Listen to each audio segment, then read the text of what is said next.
From Autosport.com and Autosport Magazine, I'm Kevin Turner, and this is the Autosport Top 10.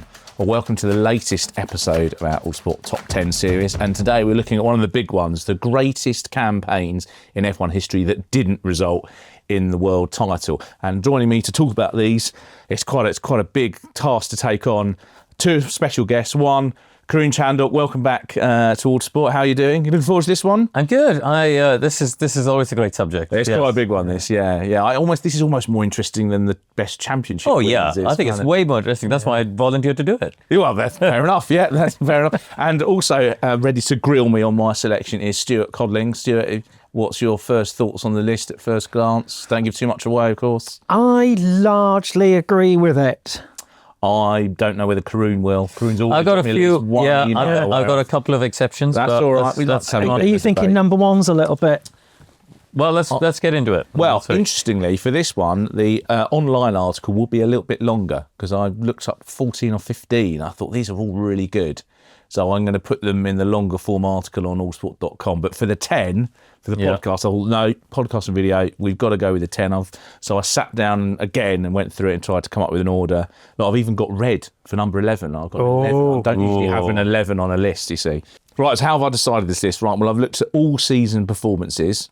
I've tried to work out how many points these drivers have given away, but it's quite difficult sometimes, given it circumstances. Might be an incident that they're only partially to blame for. But so it's machinery at the disposal. There's disposal, the standout drives, the amount of bad luck they had, the points they gave away, and I suppose also secondaries, the level of opposition that they faced as well. So obviously, the stronger it was, the higher up the list. So we'll get into it then, and you can start disagreeing with me or not. As I say, I had. Well, perhaps at 10, we can also discuss some of the other candidates that aren't in the list that you think should be thrown in. But in at number 10 is Kimi Räikkönen's 2005 season. I think this is a bit of a fan favourite choice. A lot of people felt that Räikkönen should have been world champion in 2005. I actually think that Fernando Alonso was probably the best all-round driver. But a lot of Räikkönen's points were not due to that he lost, were not due to his own making. A lot of engine problems that season, grid penalties. Obviously, famously set up his Japanese Grand Prix victory from 17th on the grid or whatever. And as a subset, that race in itself is one where in our previous top 10s, there's been a lot of, what about Räikkönen 2005? Well, he poo-pooed all over me for that one because I love that race. Yeah. And he was like, wow, Fissy just gave it to him. So, it was a firing. Anyway, we've got to sidetrack already. A little bit unbalanced. But as a standout drive for this list, I thought I'd put it in there. And also when things were working well, because obviously I had the seamless shift transmission, the MP420, he just absolutely destroyed the field of some of the races, Spanish Grand Prix, Monaco Grand Prix. So what do we think? He was second in the championship. He lost by 21 points, so I factored that in as well, and he won 7 races from 18 starts. So as championship runner-up spots go, pretty good. I wouldn't have had that in my list, if I'm honest. No, I would have gone for, because again, it's about full season performance, I would have gone for Schumacher 97, or actually, I would have gone Räikkönen 2003. And I think I lean maybe a little bit more to Räikkönen 2003, only because, let's think of the context. It was his third season, wasn't it, in F1? Third season in F1. He was in basically a year-old car, which they tweaked and developed, waiting for the new car, gave up on the new car. And he was outstanding. He took the championship fight to Schumacher and Montoya. For such an early stage in his career, I thought he put together, 2003 was a fantastic season. And, again, only lost it because of the engine failure at the Nürburgring. Well, I had 03 as a candidate, and I actually, number 11, I've got Mark Schumacher. Okay. So that Schumacher in 97, I think that was a fantastic campaign, and he's only not on this list because of lap 48 of the European Grand Prix. Yeah. Simple as that, really. So I wanted to get him in there, but when you're looking at some of these other seasons, that in itself pushed it out. And I agree with that. Disqualified from... exactly. So I agree with that. That's why I think... So, but 03, so that's a good shout. Look up a few stats. So first of all, his gap over David Coulthard in 03 was nothing compared to what it was over Montoya in 2005. Is that qualifying? Pace. Yeah, raw pace. Okay. Which I would say probably more impressive. I think there were probably more standout drives in 05, and I think the level of competition was higher in 05 because I think Alonso and Renault were relentless, whereas Ferrari and Williams both had those sort of seasons in 03, which is kind of what kept Raikkonen in it. He also made a few qualifying blunders. I mean, Spain, for example, was why he ended up being involved in the start line shot. Not that the start line shot was his fault.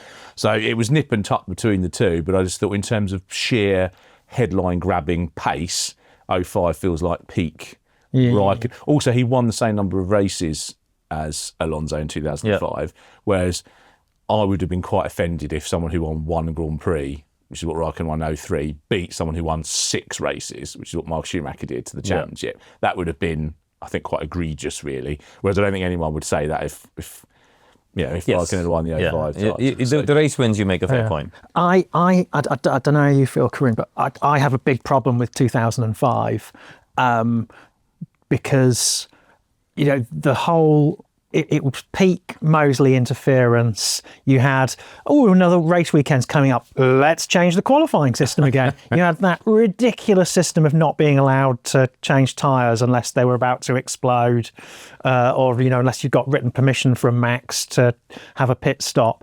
I felt the sporting spectacle was being impeded. It was being interfered with, and it's just so difficult to read the results of that season without thinking, well, things might have panned out a bit differently had we not have some stupid, untested qualifying system that turned out to be a farce. So we went back to a previous system, etc., etc. Well, and had the tyre rule, as you say, not impacted Ferrari or Bridgestone as much. That's the thing. I feel like 05, you look at that run from 97 to 2006, and 05 is the only season really where Ferrari were not, Schumacher was not a contender, right? Yeah. And so I kind of feel like we were slightly robbed of that. Yeah. I mean, Alonso was amazing, absolutely no doubt about it, but the McLaren was the better car in terms of pace. I think it was the faster car.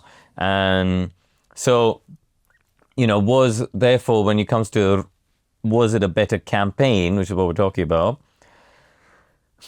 I'm not sure. I think Alonso did have the best campaign and deserved to win the championship. Yeah. Whereas actually, as a season-long campaign in 2003, I thought Kimi, in terms of consistency in that early stage of his career, to put together a campaign like that, didn't have the highs, I get it, of winning 6 races. But I feel like that was a really strong season. Let us know what you think. Kevin.turn@allsport.com. Should it be 2003 or 2005 for Kimi Räikkönen's entry, or another year if you can? I think they are the stat. I think he was at his peak at McLaren, even though he won his title at Ferrari. With the Michelin tyres as well. I think he was special. Yeah, absolutely. Right, so that was number 10, Kimi Räikkönen 2005. Moving on to number 9. And going a little bit earlier, Alain Prost in 1990. I actually started writing this entry as 1984 because I thought he was hands down the best driver in 1984. 7 wins to 5 versus Niki Lauda, and Lauda probably a little bit fortunate to get it over the line. Whereas in 1990, we could debate all day about which one of Alain Prost or Ayrton Senna was the best driver in 1990, I think. The reason I edged it to 1990 really was Ferrari, his impact on Ferrari. A long time of them not winning, barely winning races, never mind fighting for championships. And his impact, he was right there. And for me, it's a disappointment that the championship ended the way it did at Suzuka with the crash when it should have gone to ideally an Adelaide shootout.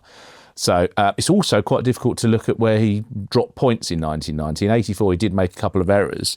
But his retirements were an oil leak, battery problem, spinning off following a transmission failure in Hungary, and of course, being smashed off at Suzuka by Senna. He largely outperformed Mansell as his teammate. I know Mansell tend to have the bad luck at Ferrari. They could only really run one reliable car at the time, couldn't they? And if we're talking standout drives, I think he's driving Mexico from 13th, and I think he does as well. He's his best Grand Prix drive. So that's why it's in the list, and it's not high because I think there's a debate as to who was better, him or Senna that year. I think that's a fair... Yeah, I would have gone a bit higher. Higher? Yeah. I think I would have gone, we'll come on to who you got next, but I would go one step higher than what you got next. Only because I think if the circumstances with which he went to Ferrari, Ferrari had not been a title contender in 86, 87, 88, or 89. Actually, 4 years previously they hadn't been a contender, and he suddenly elevated them into that status of being a championship contender again, proper season-long campaign to the table. and nearly did it. Nearly did it. I mean, it was good to have a competitive car, which they hadn't managed to string together before or even after, but that was kind of the sweet spot. Yeah, they showed wasn't it? flashes of pace in '89, didn't they? Yeah. The gearbox kept breaking. Yeah, but Mansell wasn't a title contender. No. That's my true. point. And that's Yeah, why when that's you true. go to, we're talking about the driver putting together a campaign. Mansell wasn't there on the points. It was Prost, and he made that difference. And just to outline that, he did finish second in the championship. He lost by 7 points in the days where it was 9 for a win, and he won 5 from 16 races. So yeah. And really- the move by Senna was just ridiculous. Anyway, I think even he came to realise afterwards that it was basically. He probably wouldn't go as far as saying it was attempted murder, but it looked like attempted murder, and it was ridiculous. Well, I mean, it's now couched in the whole mythology around, Senna being victimised by Balestra and the not moving the grid size and all that. But the fact is, he drove into another car. Well, 160 miles out the front of a pack. Exactly. I mean, the thing that I find hilarious, and I mentioned this last year in one of our commentary things, that quote everyone talks about is, if you don't go for a gap, you're no longer a racing driver. That's linked to this race. Yeah, the gap's got to be big enough for the car. Blatantly drove off another driver, his championship rival. I mean, it's funny, isn't it? How time and rose-tinted glasses. People just have their own version of history. That quote is used as a mic drop by so many idiots on the internet. Really. And actually, he's talking about using his car as a weapon to harpoon his rival off the track. The skill is finding the gap that's big enough and timing it correctly, which, to be fair, Senna could do. Yeah. I mean, if it was up to me, I'd give Senna the '89 title and Prost the '91, and so, I think that's probably, I think Jackie Stewart showed immense forbearance to not slap him in the face. Can I just say, as a sidebar, I'm not disagreeing with the 1991, but in '88, Prost scored more points than Senna without the drop scores. Yeah. I think Senna probably had a bit more bad luck, didn't he, in '88? If you say Rio, was it bad luck, Rio? I don't know. Yeah, it's difficult. But I think you should. There's a contender there. Yeah, for sure. For Prost '88, because actually he did score more points. Yeah. I mean, actually, one of the things, I'm a big Alain Prost fan, really, but I mean, he 82, 83, 84, 88 and 90, like he could have been 8, 9 time champion with a few things going either way. So I felt like he had to be in the list somewhere. Yeah. And I guess I went for 1990 because of the Ferrari. I thought the battle was good up to Suzuka, and what his impact on Ferrari was really quite something. And of course, he was the incumbent at McLaren in '88. Yeah. Senna was the incumbent. So for someone who'd never been in the championship campaign before, up against a double world champion, what Senna did in '88 was incredibly impressive. Yes. You parried that challenge very well, but it was a good challenge. But this is why I like. I thought you'd run out of ammo, but no. Karun never runs out. Joking. I've actually rejigged one of my McLaren lists because of you. Yes. I got him to do that in retrospect. I was so proud of that. I have tweaked it. It was, damn it, he's really that really good. So that was number 9, Alain Prost in 1990. So on to number 8, which, Karun, you think should be 9, presumably. You're going to want to swap it. So 8 is Nigel Mansell, 1987. For me personally, one of the most egregious title results in F1 history. I think you could make a case for Mansell, Senna or Prost being best driver 87. Auto Course had the order Prost, Mansell, Senna, Gerhard Berger, and then the world champion Nelson Piquet. I think putting Piquet 5th is a bit harsh, given that he'd rattled his brain at Tamburello. But I think on the stats, Mansell led 416 laps, 41%, nearly 3 times as many as Piquet. He had more poles. He had 6-3 on wins, and that's before you factor in the 2 that he lost that he should have had, Hungary in particular, and in Germany when him and Prost retired and Piquet won both those races. So in a modern context, it probably would have been 8-1. So for Matt, it wasn't a perfect season by Mansell. He did make some mistakes, and he did. I guess he pushed his luck at Silverstone even with the fuel boost when he was with the boost when he was catching Piquet. But for me, this had to be on this list just because I think his season was better than his teammates, and yet he somehow didn't win the world championship. I would agree, except I would have had it 9th, as I said before. I think for Mansell, you consider 86, you consider 91, I think as well. But I think 87 was the best of the non-championship winning years. Is the one. I mean, it's incredible how close he came, considering Peter Waugh said that man's never going to win win a Grand Prix or win a World Championship as long as I've got a hole in my arse. Well, he did prove him wrong, but I think the great thing about Nigel Mansell is that kind of plucky outsider thing, and that was the role he always cast himself in. And when he actually got himself in a championship-winning car, it kind of twisted his brain slightly, didn't it? Because all of a sudden, he didn't have that underdog thing going on, and he couldn't quite compute winning fairly straightforwardly in the best car on the grid. Yeah, I think, I think Senna's 91 championship was his best campaign. But on the flip side, you look as a what if Williams' gearbox was more robust in the early part of the season. It took them 5 races, I think, till Monaco to find the issue they had, wasn't it? Yeah. I can't remember exactly what it was. I think it was quite a simple fix once they found it. Yeah. But obviously, Nigel lost those first 4 races. Just looking at some of the details of Mansell 87, so he should have won at Monaco, but he had a turbo. Hungary, famous, obviously, the wheel nut. Running second in Portugal, and electrical problems put him out. And him and Prost were running one to Hockenheim before both of them conked out and PK won. So it's a lot of points there. Yeah. So, Suzuka qualifying that finished his season was a driving error. Yeah. But I think he should have been champion by then. He should have been Yeah. He said PK did nothing over those. And he had the collision with Spa with Senna as well, didn't he? Mansell. That was when I don't know who testy. you put that down to. That was probably a Mansell needing to establish certain ground rules with Senna, I think, probably at that stage. So, do you think that was Nigel Mansell's best season where he didn't win the World Championship in 1987? Let me know. Do you think it should be ahead or behind Alain Prost 1990 season? Let me know on kevin.turner@autosport.com. So that was number 8, Nigel Mansell in 1987. Well, we've just been talking about him, but this is the championship that he didn't win. Number 7 is Ayrton Senna in 1993. A lot of people, I think, would have thought of this as one of the top picks when you first thought about it. It was one of the first things I put on the list. Finished second in the championship. He did lose by 26 points when there were 10 for a win, so quite a long way off, really. Wasn't really in a championship fight by the end. Did win 5 out of 16 races. I almost put 89 in, because he lost a lot of points through engine failures, but he also made a lot of errors in 89, whereas he probably had more standout moments in 93. So do you think it's fair to have 93 in the list? I think it's fair to have 93. I don't think it's better than Prost 1990. So I would go Prost 1990 at 7th, and this one in 8th. Because if you actually talk to people at McLaren, I remember when Giorgio Ascanelli was at Toro Rosso, I think it was called Toro Rosso at the time, wasn't it? It probably was. That was the longest. By the time this goes out, it could be something. Who knows? I remember sitting with him one day, and we were just talking about this. And there's that amazing documentary, isn't it, that follows that season. It's still on YouTube, I think, somewhere.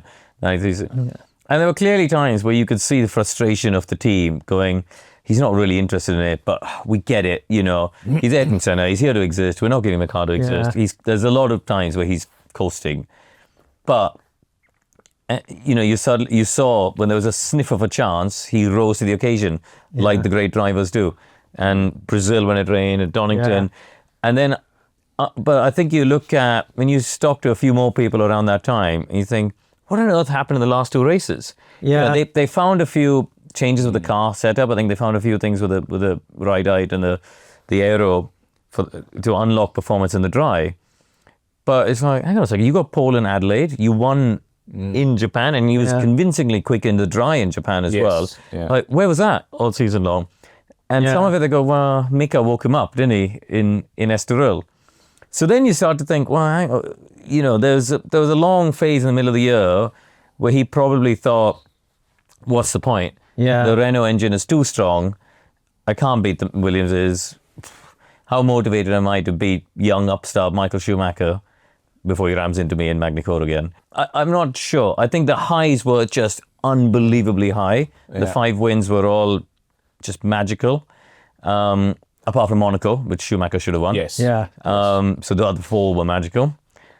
But as a season-long campaign, I don't know if it was his best. I suppose it's hard to gauge because of Michael Andretti in the car not being close. It's a little bit like you don't know the extent to which he was phoning it in now, isn't it? Yeah. Exactly. So, I mean, look, in terms of the points that he obviously dropped, I think it's only really the collision at Monza Which was his mistake. his mistake, yeah. But other than that, he pretty much finishes. You feel that he finishes pretty much where he should, but you don't have a reference. There is a doubt because you've not got a reference in the other car. Whereas I suppose Alain Prost in '90 does have Mansell. Yeah. I just can't conceive in my head, in any corner of my brain, an Ayrton Senna who isn't fully committed. I can't see him phoning it in. I once he's in the make car, that leap. Yeah. I can't off the top of my head think of lacklustre race performances, but as you say, I guess we can't really know. I thought I was being quite brave pushing it as far as 7th. I thought people would be a bit furious about that. But And he was so cross with Häkkinen. I interviewed Mika once, and he did an impression of how Ayrton responded, because Ayrton bowled up to him and said, you know, how did you do that to out-qualify me? And Mika goes, big balls. And Mika does this great impression of the look on Senna's face as he processed this, like, steam coming out of his ears. But he did come close to him again, did he? Yeah. You know, Senna destroyed him in Japan and Australia. Yeah. I mean, and that's why I think, you know, there's, you know, the level that Senna operated at in Japan and Australia was that you know, godlike status of, oh my God, you are amazing, and you are the best driver over one lap. You know, I think I don't know how often he had to push himself to that level when he didn't have Häkkinen. I mean, a Senna who's phoning it in is still going to be faster than quite a lot of the other people. But going the other way, Prost has won his championship by now, and I think even Alan would say that he kind of only really accessed when he needed to in '93. I don't think, you know, you see bit moments of Prost delivering in '93, but he's got the championship won last couple of races. Is he gonna be that motivated on his way out? Yeah. So he may not then have been doing as good a job, certainly in qualifying, as he might have done. So difficult to gauge. Interesting. So that was number 7, Ayrton Senna in 1993. Oh goodness! Right, now we're on to a controversial one. I can barely bring myself to say it. Number 6 is you Lewis hate Hamilton the season, in don't you? 2021. I think it's a missed opportunity for Formula 1 2021 this season. I hope you've closed your direct messages before we discuss this. I'll turn the comments off. Oh no, we'll just let Kev rant. Just sit here in silence and let him have his moment. Let's do the stats. Final position, 2nd, lost by 8 points when it's 25 for a win, so a lot less than some of the ones we've seen so far. 8 wins from 22 starts. I don't really want to get into a debate particularly about Abu Dhabi 2021, partly because that's on another episode that we've already talked about. But if you're looking at the overall season, I think both Verstappen and Hamilton have some amazing moments. They also make some mistakes. I would argue Max made more because it was usually him that caused the clashes between them. I'd argue the other way, but carry on. You reckon that? Well, Lewis, I'd love to hear your thoughts about I Silverstone. really strongly disagree with this. Well, Lewis went off in Imola. Oh, you mean mistakes? Yes. Yeah. I meant the driver clashes between them. Sorry. No, you said mistakes, so I thought I meant errors. So driver errors. Driver error. It was Imola. Tosa. And then I thought in Budapest when he showed up on the grid and everyone else went for slicks. Was that him error or a Mercedes error? Yeah. Well, I mean, I suppose it's collective, isn't it? Because the driver makes the call as well in terms of track conditions. And I'll never forget this because James Vowles was still at Mercedes at the time, and I know he wasn't calling strategy directly, but you know, remember there was a red flag, wasn't it, for all the mess? And I ran from the commentary box to the Sky Pad, which was in the paddock, and we looked at the crash with Bottas, the pinball, you know, knocking everyone out, including Max, obviously. And then before going back to the commentary box, I popped in the loo, and when I went in the loo, I saw James Vowles there. And I said, funny who you meet in the loo. Yeah, and he'd come off the pit wall or the garage or whatever. And I said to him, it's got to be slicks, JV, isn't it? Like, you know, because Budapest, for people who haven't been there, obviously you guys have, but the back of the paddock looks down at turn 2, and then you can also see turn 13, isn't it? The left hander. So you can sort of see bits of the track. I said, it's got to be slicks, JV, isn't it? Like, it's the sun's out, it's baking hot, it's going to be slicks. You know, I reckon everyone's going to pit at the end of the formation lap on slicks. And I went back to the commentary box. I remember telling Crofty, I was like, I've just seen JV. Pretty sure everyone's going to pit for slicks at the end of the formation lap. And the one car that did it was a Mercedes. I remember looking at myself thinking, Maybe I heard him wrong. That was bizarre. I mean, It was very confusing conversation. I would say pure driving, the Baku error, although he didn't put it down Yes, as an and error. sorry, Baku was the other one. Yeah. Because that was a day when, He should have had 25 points and got 0. That's what I mean. I think over the season, and I've said this many, many times, Lewis Hamilton deserved to win the Abu Dhabi Grand Prix. Both drivers, I feel, were deserving world champions. Yeah, that's how I've summarized it. I think that's... What about Silverstone? That I hate to be the person who says what about, but Silverstone. Oh, God. When they came together in Monza, it was very transparently a moment of madness on Max's part, and he was an idiot. Silverstone, for me, was never quite that cut and dried because Lewis was clearly chancing his arm a little bit. Yeah.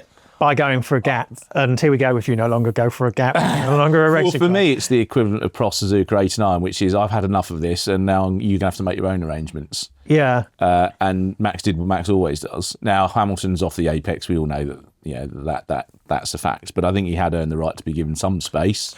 Yeah. And Verstappen was in the quickest car with the championship lead and could have won the race anyway. If the roles are reversed, Hamilton backs off and Max goes past, and no one ends up in hospital. So.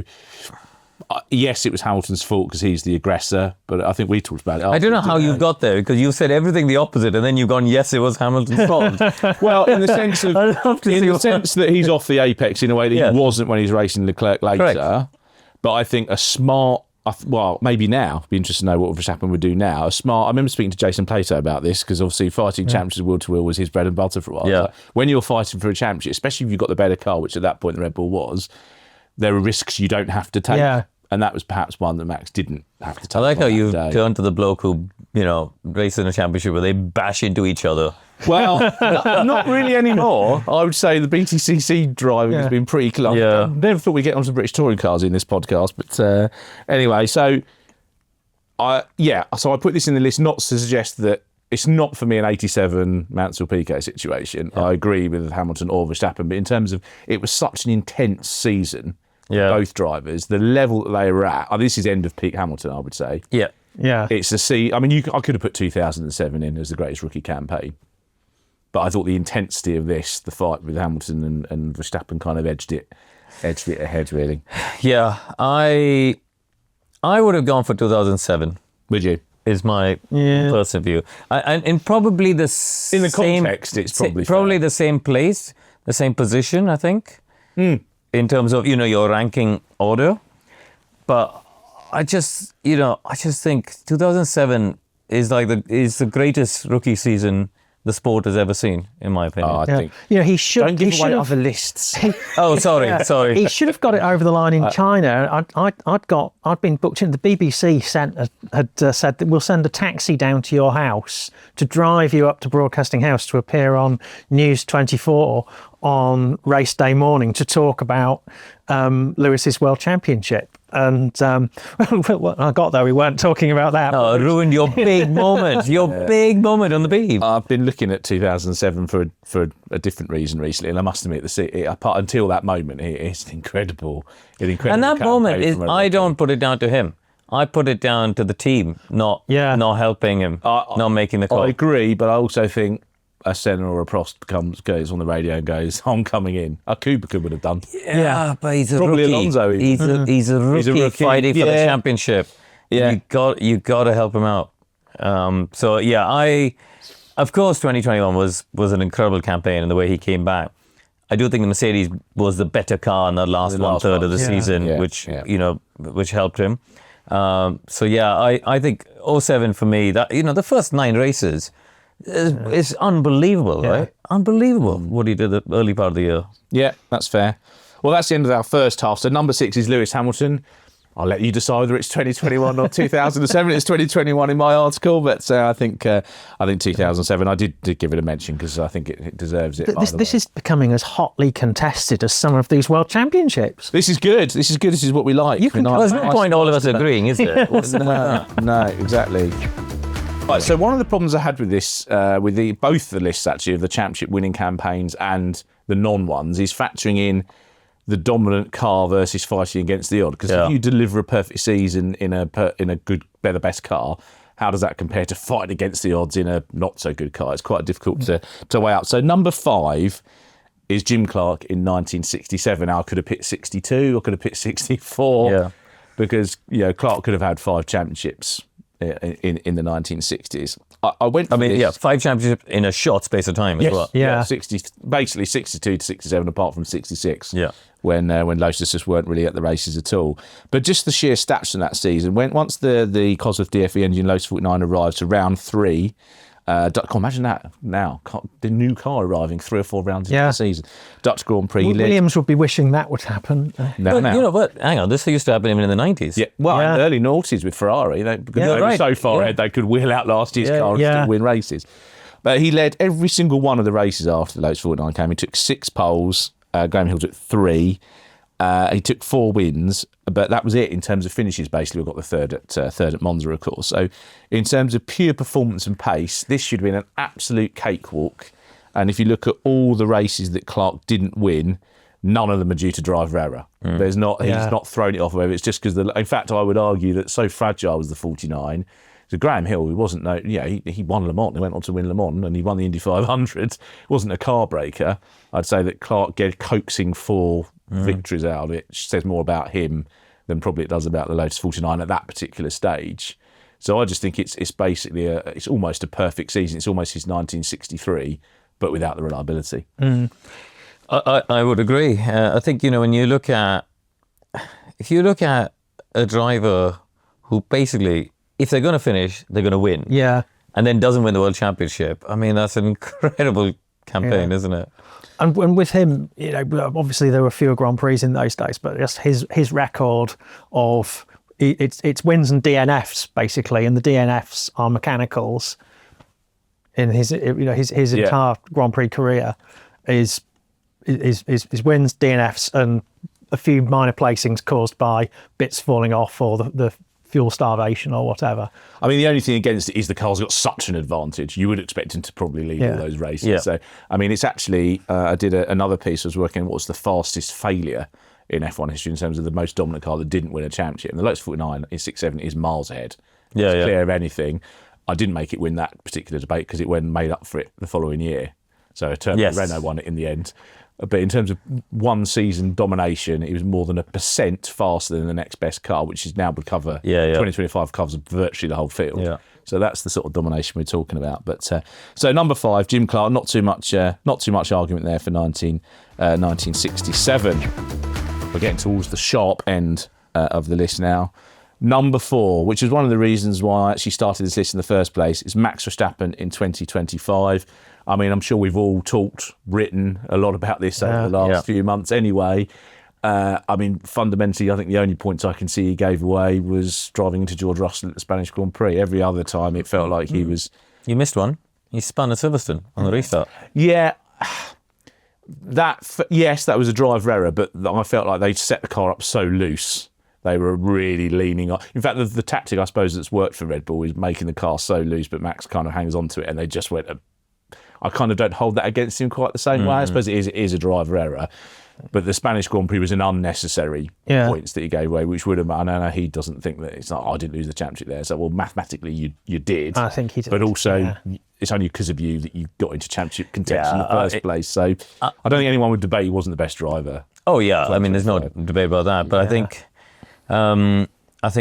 that he didn't lose a championship because of that moment. You can look at the math and say, that's it. He lost the championship because the Red Bull wasn't quick enough in the first half of the season. Yes. That's why he lost the championship.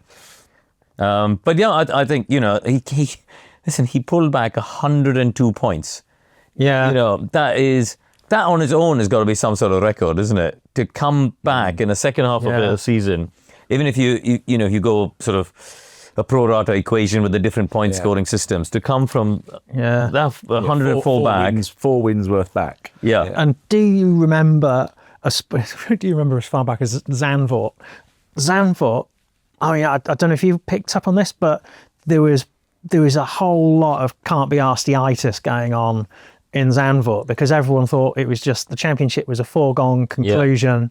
Just the energy was going out of it, and everyone was saying, "Oh, we've got 2 triple headers coming up, and then we've got to go to the arse end of the world to various races, and can we be bothered? And then, whoa, he rolls a grenade under the door at the very next round.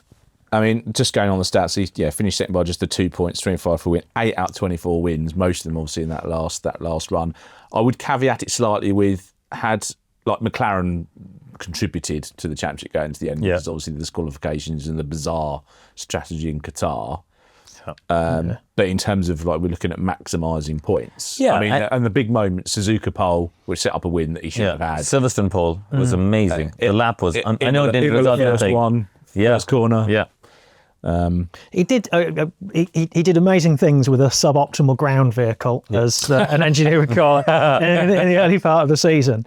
And I suppose it is the historian's fallacy. I was looking back and saying Spain was where he lost it. In terms of maths, yes, but it really was a remarkable campaign, and he brought that max level intensity throughout the whole season. So even when the car wasn't performing and there was all that nonsense going on behind the scenes, he was still laser focused on doing a great job, despite what people were saying about he's prattling about playing on car sims. Oh yeah, I mean, and don't forget all the Christian Horner stuff in the middle of the year and all that chaos in the team. He just kept his head down and did his thing, didn't he? Amazing. Yeah, absolutely. So no objections then to this being No. splendid. So that was. Would you put it higher up? Sorry, I'm being disruptive. The only thing is, I don't know enough about the one in third place, which I guess we can reveal. Yeah. Okay. Well. Yeah. We'll give it. Let's hope. Yeah. 4 was Max Verstappen in 2025.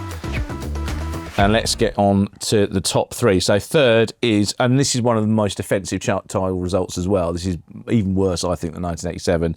Is 1958 with Stirling Moss. He won 4 of the 10 races for 2 different teams, by the way. Van Wall, which if you're watching the video, is behind us now. But he also ridiculously won the opener in a 2-litre Cooper, so he's given away 500cc to his rivals anyway, and went through non-stop to take a very famous win. He lost by 1 point, having done everything he could in the finale, which he won by a minute. And he lost to Mark Hawthorne, who won 1 race. Now, going through the reliability, the Ferrari was more reliable. Ferraris were pretty reliable in those days. The Van Wall, not so much. He doesn't make a mistake at Spa, blows the engine up, which is points that are a lot easier then, of course, to blow these cars up. But he was by far the pace setter, and I think this is one of those where if you look at what other drivers said and what journalists wrote at the time, there was no doubt in anyone's mind after Manuel Fangio retired who the best driver in the world was, and it was Stirling Moss, and he didn't win the World Championship in 58, and that's the year where he I think he was quoted as saying, I kind of didn't care about it as much after that. I just decided to have fun and drive for Rob Walker in privateer cars. So, yeah, I think 61 was a candidate for Moss because of his heroics in the Lotus 18 that Rob Walker ran against the much faster Ferraris. But in this, I just think it's just a ridiculous, loss. I think for the balance of the season, it's sort of tricky without having the first-hand experience and the data that we have nowadays. But obviously the Ferrari had the much stronger engine. It was giving away a little bit in terms of technology, braking, performance, etc. to the Van Wall. The Van Wall had an okay engine. It handled okay. It had decent aerodynamics. I think it was harder to drive. I mean, actually, again, for those who can't see the picture we've got up, it's a rare moment of the Van Wall going sideways. It was one of those rare front-engine Grand Prix cars that you drove in straight lines for the day. Yes. This is the thing. So as I say, my impressions of the 958 series are made up of articles that I've read, and therefore they're really other people's opinions, which regurgitate, So it's very hard to argue it as I would a season from the 80s or the 90s. Yeah, we just don't have the data, do we, to make a proper... Yeah. And also, there was so much canted to national interest there, wasn't it? So the British press was probably in a little bit of a tumult there with, obviously, you've got Stirling in the British car versus Mike in the Italian car. And the British press were ridiculously jingoistic and always making excuses for British cars all the way through to the 1970s. So it is tricky to pick it up. I mean, there is the Portuguese Grand Prix story as well, of course, where Hawthorne spun and got out and push started to finish second, was initially disqualified, and then Moss stood up for him and said, no, he was on the pavement or something, not on the road, so he wasn't pushing it against traffic, so he got reinstated. And again, that would have made the difference. And he also, there was some confusion, again, this wouldn't happen now because of the radios, he got a pit board that he thought meant that he had fastest lap, for which there was then a point. And actually, they were saying that Hawthorne had the fastest lap. Moss was winning that race by miles. So again, there was no point thrashing the car. But if he'd known, he could have put in a quick one. So that could have done a max thing. He was always exactly. He was always annoyed about. So well, there we are. 3 Stirling Moss 1958. I think it's one of that. It's a famous season, but I think most people feel that Moss was the best driver that year. Right, into the top 2. I shall be surprised if you disagree with these top 2. Yeah, I would have put number 2 at number 1, but would you? Ooh. Yeah. Well, I think they're very different. They're very different stories. Well, yeah, the person at number 1 didn't have the last rights given to them. Mid-season. Yeah. Okay, so number 2 is Niki Lauda in 1976. Obviously, he lost the championship by 1 point to James Hunt when there was 9 for a win, and he won 5 of the 14 races he started. I mean, this is another season that's been talked about and written about and whatever. But I thought he just coming back 6 weeks after at the Italian Grand Prix and finishing 4th is probably the greatest sporting comeback, actually, not just I think so. I think, I was trying to explain to people, we were talking just last week about, Lindsey Vonn coming back. She's torn her ACL. She's still going to compete in the Winter Olympics. Talking about Marc Marquez coming back and winning the MotoGP World Championship. It's an incredible sporting story. Well, he's held together with screws, isn't he? Yeah. But it all kind of pales in comparison to Niki Lauda. Yeah. The fact that, as you say, he got back in the car in Monza with his head still bleeding. Yeah.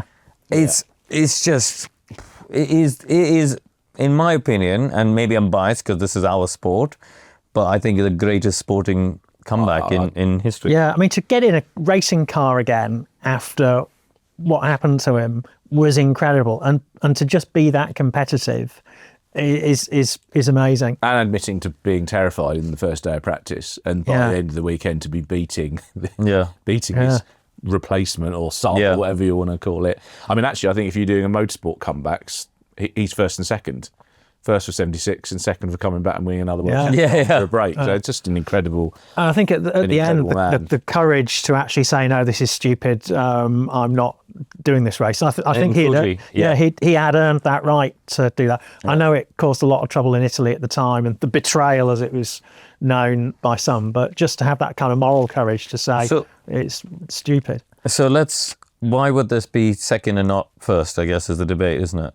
Well, yeah, because Codders is arguing for it to be first. So why have you gone for second? Well, I should introduce number 1, shouldn't I? Okay, well, let's look at number 1 then, and then we can compare it to Niki Lauda's 1976 season. So number 1 is Fernando Alonso in 2012. I might go so far as to suggest this isn't just the greatest campaign by a driver who didn't win a championship. I think it might just be the greatest F1 campaign, given that the Ferrari was, the 4th quickest car that season. Also, massively ugly. Very often, when we've been recording these podcasts, we say, for those listening to it rather than watching on YouTube, please look up a picture of this car. Don't. In this case, 2012 was. And the other one was the 14, wasn't it? Those things hanging off the front. Those ridiculous things hanging off the front. Awful. So he finished second. He lost by 3 points when it's 25 for a win. He only won 3 of the 20 races. So in a way, you could argue that either way, couldn't you? But for me, that's really impressive. There's a championship campaign together. Going through 20 race season, this is also a lot longer than some of the seasons we've looked at. It's twice as long as 1958. Where did he give points away? You might say the start line shot at Suzuka when he clips Kimi, but I mean, it's... And everywhere else, he absolutely annihilates teammate Felipe Massa. I don't think Massa beats him anywhere. Yeah. So you think, if there were points on offer, he grabbed them. And to be honest, there were several races where he finished higher up than he should have done because of a great start and overtaking maneuver. Yes, Red Bull dropped the ball a couple of times. Obviously, the famous Valencia win, Sebastian Vettel was going to take that. But I can't really see a chink in the Alonso armour over 20 races in a car that I can't think of anyone else who would have taken that to a championship finale. Yeah, I mean, I fully agree. When you send me a text saying this is the episode, we're thinking of doing, my brain immediately went Alonso 2012. It's just Really, yeah. yeah, immediately. Yeah. It's just because I remember, watching the season unfold, and he was just flawless. Yeah. It was just as you say. It's a rare season, isn't it, when you stand up and go, a driver made 0 mistakes. Yeah. Absolutely flawless. And, I'd only put it second because he didn't come close to death. I think in terms of on-track performance, this is number one. But if you I'll grudgingly give you that, go for the human element, the Lauda story is just remarkable. Yeah, of course. Yeah. But I think there were days where he was beaten. Yeah. Whereas I just think Alonso is peerless, and some people do mock the fact that I continue to describe him as such, even when he's probably not as peerless as he used to be these days. But he remains an incredible competitor, and that year to get there, and the thing many people may not appreciate is he came so close to winning it even before the end of the season, because there was the famous case of the prominent F1 blogger who accidentally pressed publish on their pre-written Fernando Alonso wins the 2012 World Championship story during the Brazilian Grand Prix after Vettel spun. Oh dear. They sort of boomf. There wasn't much of a story, it was more details to follow, but then obviously delete straight after that. So he actually nearly got across the line before the final round of the season. Or was that the year when Abu Dhabi wasn't the end? No, Abu Dhabi wasn't in Brazil. Yeah, Brazil was. Yeah. But I mean, if you look at, he won in Malaysia from 8th on the grid because there was a bit of rain. He did usually make great starts. Obviously Valencia, we've talked about. The car wasn't really good enough for pole, but when it rained, he took them at Silverstone and Hockenheim and turned those into two, first and a second. But the one I liked is that the Ferrari sim had him between 4th and 6th in Abu Dhabi, and he finished second. Yeah. So that's a bit Lewis Hamilton Singapore 2018 lap, isn't it? Of always expecting this, and oh my God, it's better than the sim. So, yeah, I take your point about Lauda, but I think, like Karun said, this is the season I immediately think of the moment I started the list. Well, what do you think? Do you think the human story of Niki Lauda's incredible comeback in 1976 to lose the championship by 1 point is greater than Fernando Alonso's 2012 campaign? I mean, it's choosing from two fantastic and remarkable stories which sum up why we love motor racing. Absolutely. I think, which is probably a good place to finish, unless there are any other seasons. I did have some honourable mentions. Go on, what were your honourable mentions? Alberto Ascari in 1951 should have been world champion if Ferrari hadn't decided to randomly change the wheel size for the finale. Yeah. It's the first recorded example of Ferrari throwing away a championship. And that, of course, a year when he didn't even have a competitive car until partway through the season. They were still getting there, weren't they? Yeah. Tony Brooks in 1959, who had a ridiculous sequence of events where his car broke. The tracks he would have won on, Spa was cancelled, Monza the clutch broke, and then he was rammed by his own teammate, of course, at the finale. So, 1959. Sounds like we've they've got a few 50s one there. Jackie Stewart in 1968 obviously missed a couple of rounds. He's broken wrist, but still almost won it. Mark Schumacher in 1998. I heard as a pretty impressive. Wow. Not perfect. Too many errors, perhaps. I would almost have said 99 because I think he would have won that championship if he didn't break his leg. Yeah. Yeah. If you think of how close Eddie Irvine came. Yeah. But then would have... it's an interesting sort of mind experiment. Would McLaren have fallen into such shambles without the pressure? Yes. Because it became their championship to lose then, didn't it? And then they did. And actually, if he did win it, it wouldn't be on this list anyway because he would have won the championship. Well, Adrian Newey did say McLaren went to sleep, didn't he? Fully argued against myself. The only other one I had, just because I thought it was his best season, better than the year he won his World Championship, was Jenson Button in 2011 when he was second. And he beat Lewis Hamilton. He was quicker than Lewis. In the same car. Yeah. Got 3 wins that were excellently taken. Yeah. And I thought he was outstanding that season. But he was so far off of Vettel because the Red Bull was dominant. I couldn't quite bring myself. He was never in a championship fight. Yes. Yeah. So I didn't quite put it. I was going to say, it wasn't a championship battle, was it? No, it was just a brilliantly put together season. So that's my list. Any that I've Any others? No, I think we've sort of gone through it, hasn't he? You know, I do feel Lewis 2007 and Kimi 2003 were two I would have had in here. Who'd have thought when you got up this morning that you'd have the editor of Autosport pinned to the mat on these arcane points? Oh no, I absolutely did, because that's the point of coming to these things. We have these debates all the time. That's why I like having Karun on these. They're always good and enlightening and, well, hopefully interesting to everyone. I've enjoyed it. I hope you have too. So thank you very much. Thank you. To Chandhok. Thank you very much to Stuart Codling, and thank you very much for tuning in. We'll be back soon with another Autosport Top 10.